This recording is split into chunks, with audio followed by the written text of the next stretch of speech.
রাত পোহালেই অযোধ্যায় রাম মন্দিরের উদ্বোধন। তাই রবিবার আরামবাগ সাংগঠনিক জেলা বিজেপি সভাপতি বিমান ঘোষ ও বিজেপি কর্মী সমর্থকরা আরামবাগের বিভিন্ন মদের দোকানে গিয়ে দোকান বন্ধের আবেদন জানালেন।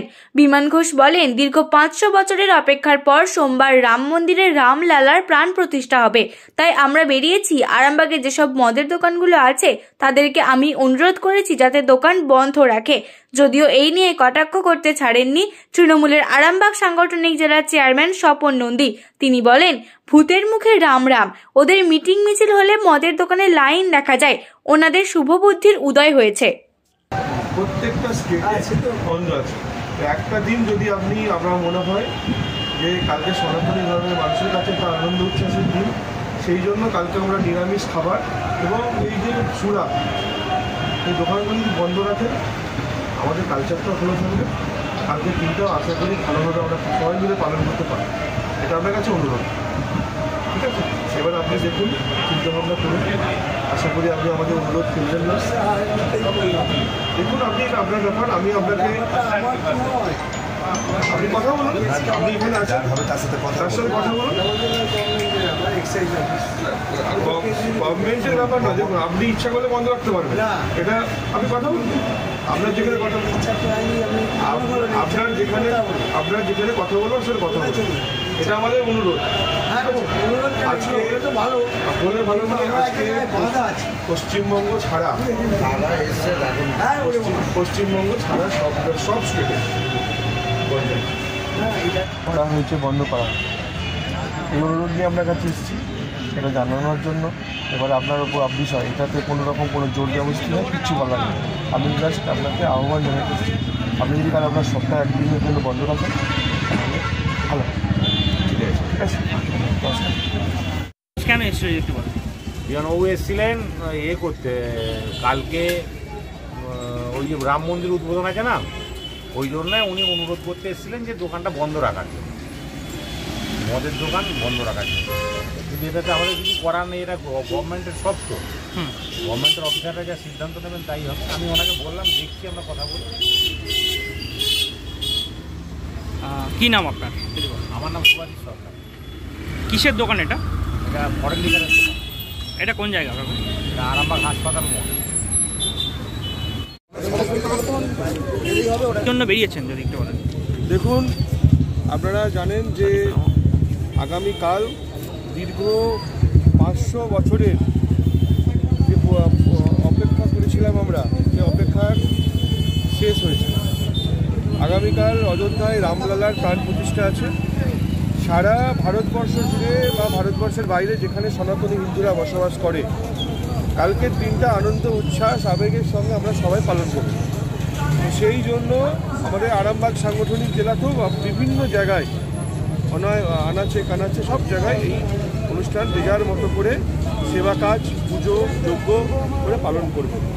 তো আমরা আজকে বেরিয়েছিলাম যে আরামবাগে যে সমস্ত শপগুলো আছে, মদের দোকানগুলো আছে, তাদের কাছে আমি রিকোয়েস্ট করছি, আহ্বান জানাচ্ছি যে আপনারা কালকে যদি আপনাদের সপ্তাহ একদিনের জন্য বন্ধ রাখেন, তাহলে আমাদের কালকের যে দিনটা, যে পবিত্র দিন, সেই দিনটা সাধারণ মানুষের কাছেও একটা ভালো মেসেজ যাবে এবং আপামর যে হিন্দু সমাজ, সনাতনী সমাজ, তাদের কাছেও একটা ভালো মেসেজ যাবে এবং আমরা সবাই মিলে কালকের দিনটাকে ঈশ্বরের রামের নাম নিয়ে, পুরুষোত্তম রামের নাম নিয়ে ভালোভাবে কাটাতে পারবো।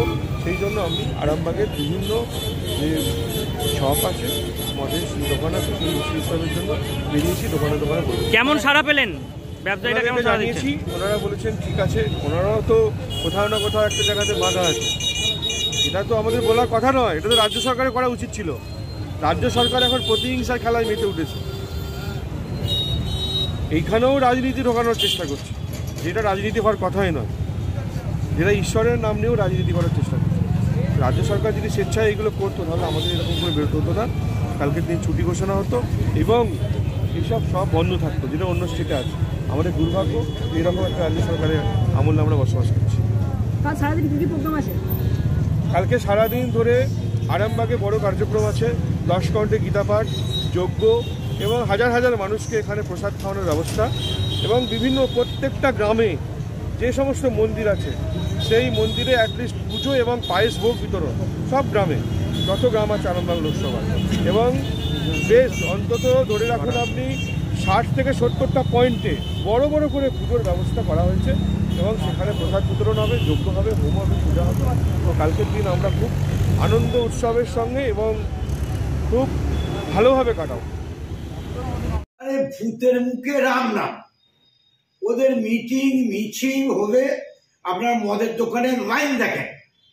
আর ওই 2019-এর পর মাথায় ফেটটি বেঁধে কপালে তিলক কেটে জুতো পরে মদ খেয়ে জয় শ্রীরাম করতো, আপনারা দেখেছেন। ওনারা তো কেন্দ্র সরকারের এটা আছে যে কোনো পুজোতেই যাতে মদ বিক্রয়টা বন্ধ হয়, ওনারা তো সেইটা তো আইন করে করতে পারেন, কারণ ওনারা যেটা করবেন সেটাই হবে। তাই আমি ওনাদিকে বলবো যে আপনাদের যে শুভ বুদ্ধি যে উদয় হয়েছে, সত্যি এটা যদি করতে পারেন, তা যদি করেন আপনারা তো ভোটের আগেতে পেটি পেটি মদ দেন, আপনাদের ভোট ব্যাংকও তো ভোটও তো চলে যাবে, কারণ কোনো মানুষকে নয়। আর আপনারা তো সন্ধ্যে পর কেন মানুষ শুধু আমরা জানতাম যে খায়, এ তো সকাল থেকেই তো আপনাদের খায়, আপনারা তো সব জানেন। তাই আপনাদের শুভ বুদ্ধি উদয় হয়েছে, এইটাই আপনারা কেন্দ্রকে জানান যে কোনো পুজোতেই শুধু রাম পুজো, রামও যেমন আমাদের আরাধ্য দেবতা, আমাদের কালী পুজো কালী মাও আরাধ্য দেবতা, দুর্গা মাও আরাধ্য দেবতা, সব পুজোতেই সবাই আমাদের আরাধ্য দেবতা। সত্যি পুজোতে যদি এটা বন্দর যদি করে কেন্দ্রকে যদি জানায়, ওনাদের কথাই তো এখন যেটা বলবে সেটাই তো আইন। সব ছেড়ে ছুড়ে আমরা তো পালাবই, ফুল স্পিডে দৌড়ে যাবই, আমরা খেলবো, শিখবো, পড়বো, নাচবো, নতুন বন্ধু পাতাবই।